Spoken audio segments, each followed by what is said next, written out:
Welcome back to the TLC Perfect Pond channel. Today we're back after the fish, doing a little electrofishing sampling on this small 2-acre pond here behind us. So we do pond management on really big ponds and lakes, and we also do it on small ponds like this. Look at the populations, see what the pond owner needs to do to kind of improve the health of the fish in the pond. So this particular pond has been here about 15-20 years from what I understand. Like I said, it's about 2 acres, and supposedly it's never really been stocked. The owner says he put 2 bass and about 6 bluegill in here a long time ago, and that's really all the stocking that's been done. And the goal for the owner of this pond is to grow some big bass, as big of a bass as they can grow in this little 2-acre pond here. So what we're going to do today is we're going to sample the pond, look at the health of the sunfish populations and the bass populations, and see if there's anything we can do to improve that to grow some nice big healthy bass. So here's the pond we're working with. We got a little cypress tree right there, and we got some brush over here on this end. And according to the pond owner, this pond does get a little bit of agricultural runoff from that direction. There's a main road and a good bit of farmland over there, so it's getting some nutrients from runoff. We just don't quite know how much. So according to the owner, the biggest bass they've caught in this pond so far was somewhere between 5 and 6 pounds, and they want to see if they can grow a bigger bass than that. So today we're going to sample this pond. I'm going to take the electrofishing boat out. I'm going to collect all the bass and sunfish that we catch, put those in the live well, then we'll measure them and weigh them, and then we can kind of assess the population and make some recommendations going forward for maybe growing some larger bass in this small pond here. Tiger flowers blooming on the crest of the hillside. A few more weeks in beauty before they fade. I stare at the blossoms in days out to noontime, till the visions of Yesenia roll back my way. Ooh.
oh, spring of comfort, childlike wonder. Without you, I will never be the same.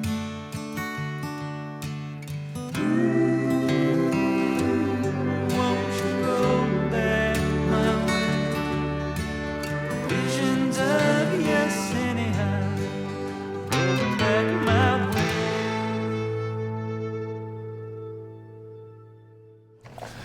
So we're done shocking. Now it's time to weigh and measure these fish. We got a lot of bluegill there, just a few bass, not a whole lot of bass, a lot of tiny bass fry we saw out there, even saw a little warmouth fry out there. So we're gonna look at the health of these bluegill and the health of these few bass we caught, compare them to the standard weight or what they should weigh for that length of fish, and then we can make some assessments on the health of the overall population. Bass food right there, isn't it? Yeah. Shiner 8.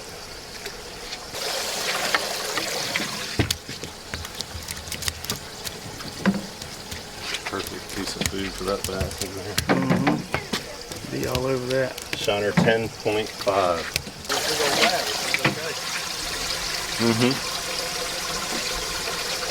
Bluegill 7.5.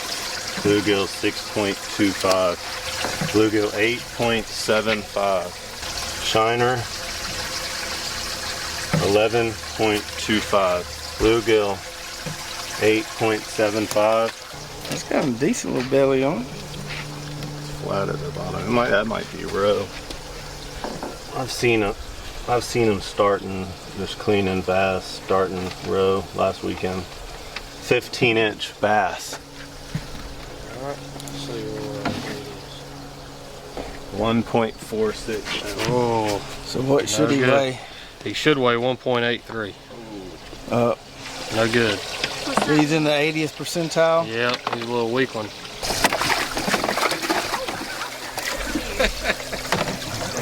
It might be bigger than 6. Here it is, Robin. Here's the big boy. That wasn't this long. Holy smokes. Finley. I might have been off there. Look at that boy. Fish right there. Yeah, he might be. She might be. Bass 23.5. Yeah, how about that? 8.39. Oh, What we got? he's above average there, or she is. You want her? Yeah. Bluegill 7.5. Bass 8.21. Bluegill. That's right. 7.75. 7.75. 8.5-inch bass. 0.27 pounds. There's a baby warmouth right there. We don't always see those guys. Pretty little fish. Bluegill 8.75. Just spawn. 8.5. Pretty. Now that we've measured all the fish, our guys are out there doing some water quality samples now so we can run some tests and check the overall water quality of the pond here. So after taking a look at all the fish we caught there, measuring, weighing the bass, we can see that there's a really good bluegill population in here and a good shiner population. So there's definitely plenty for the bass to eat. Now we won't be able to make complete recommendations until we take these numbers, put them on a spreadsheet and kind of, graph out the numbers, but we can make some assumptions from what we saw measuring all those fish. So as far as the bluegill goes, it looks like a really balanced bluegill population. We've got small fry bluegill all the way up to big bluegill and a nice distribution of sizes there. So the bluegill population looks really healthy. We've also got some really nice shiners in here, which means those and the bluegill combined are a great forage for the bass. So the bass should have plenty to eat.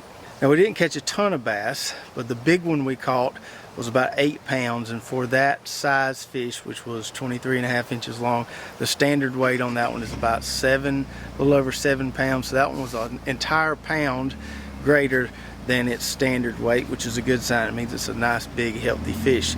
Some of that weight could be attributed to having roe in its belly, but either way we can assume that bass is over the standard weight. Now for all of the smaller bass we caught, most of those were a little bit below the standard weight, so we've got some work to do there as far as improving the weight of those, improving the overall health of the smaller bass, but the big bass look nice and healthy. Now I mentioned that the bluegill population looked really good as far as the distribution of sizes we saw. The bluegill themselves could stand to be a little thicker. They weren't the fattest bluegill we've ever seen. They weren't the skinniest either. So we're probably going to recommend putting a fish feeder, one of the Texas Hunter fish feeders, on this pond here to feed those bluegill, get them a little fatter, and if we have fat bluegill, that should in turn make the bass fatter as well. So this little 2-acre backyard pond is a perfect example of how you can grow big bass in a small pond. You don't need a big 20-acre plus pond to grow big bass.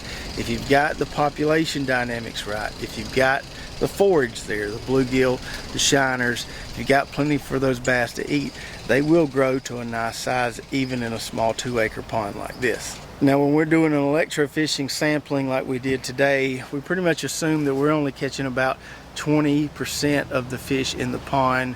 Some of them run away from the shock, some of them we just can't get access to because they're in heavy cover. So it's fair to assume there's probably some more big bass in this pond here. There might be a few more big ones. I don't know if there's another one bigger than 8 pounds or not. We don't really know, but we do know that this pond, with the amount of food it has for the bass in it, has the potential to grow big fish. So I hope you enjoyed the video today. It was nice to do an electrofishing video on a smaller pond like this. It's a little more relatable to most people. A lot of the videos we've done so far doing electrofishing have been on large 20-acre plus ponds. So it's nice to do a smaller one here to show you that you can still grow big fish in a small pond. And if you're in the South Georgia or North Florida area and would like an electrofishing sampling done on your pond to see what you have and for us to make recommendations for your fish to grow bigger, go to our website, tlcperfectpond.com. There's a contact us form there. Fill that out and we'll get back with you and schedule a consultation.